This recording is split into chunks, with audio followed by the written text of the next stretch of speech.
especially for the finale?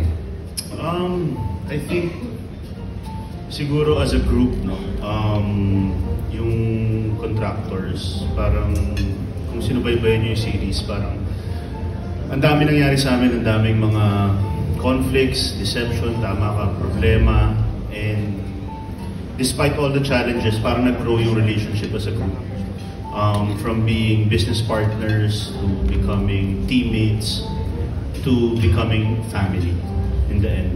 And sa finale, parang dun talaga yung culmination nung lahat ng mga characters na being one, being united to one goal and one mission. And dun mo makikita na despite all the challenges in life, in real life or whatever, you know, if you have your family or your close friends behind you, supporting you, pulling you up when you're down, you know, you can do anything.